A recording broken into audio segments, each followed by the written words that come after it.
मोठी बातमी सध्या समोर येते। आगामी सिंहस्थ कुंभमेळ्यासाठी 25,000 कोटी रुपयांचा आराखडा तयार झालाय।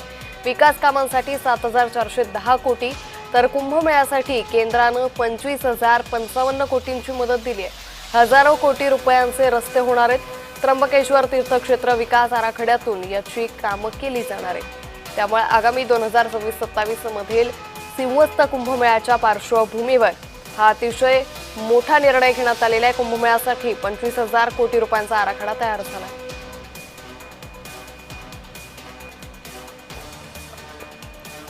तर या संदर्भात अधिक माहिती घेऊयात आमचे प्रतिनिधी किरण गोटूर यांच्याकडून। किरण, आपण पाहतोय आगामी कुंभमेळ्यासाठी 25,000 कोटी रुपयांचा आराखडा तयार झालाय, काय अधिक तपशील?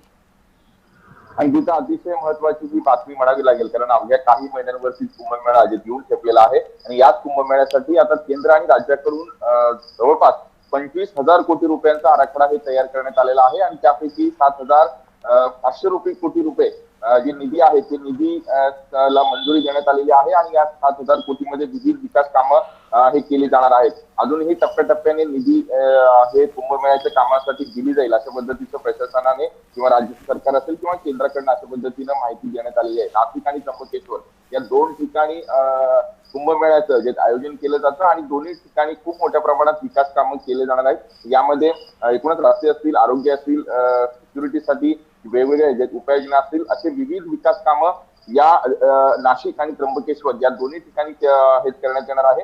प्रामुख्याने त्र्यंबकेश्वर मंदिरचा जो कॉरिडॉर आहे ते कॉरिडॉर साठी देखील मोठ्या प्रमाणात निधी देण्यात आलेला आहे आणि त्र्यंबकेश्वर मध्ये मोठ्या प्रमाणात घाट बांधण्यात येणार आहे आणि तशीच जी आहे ते कामं हे नाशिकमध्ये सुद्धा केली जाणार आहेत। नाशिकमध्ये रामकुंड परिसर आहे। खरं तर इथे कुंभमेळ्यातील शाही स्नान पार पडत असतात। इथे सुद्धा मोठ्या प्रमाणात घाट असतील किंवा विविध विकास कामं केली जाणार आहेत। असतात काही दिवसांपूर्वी रामकाल पथाच्या सुद्धा कामाला सुरुवात झालेली आहे। अशा पद्धतीची जे विविध विकास कामं आहेत ते कामं आगामी कुंभमेळ्याच्या अनुषंगाने केली जाणार आहेत आणि याच सगळ्या कामांसाठी जो निधी लागणार आहे जो आराखडा आहे तो 25,000 कोटी रुपयांचा आराखडा निश्चित किरण, त्यामुळे एकंदरीतच आगामी कुंभमेळ्यासाठी केंद्रानंही मोठा निधी दिल्याचं सध्या पाहायला मिळतंय। धन्यवाद किरण, आपण दिलेल्या सविस्तर माहितीसाठी।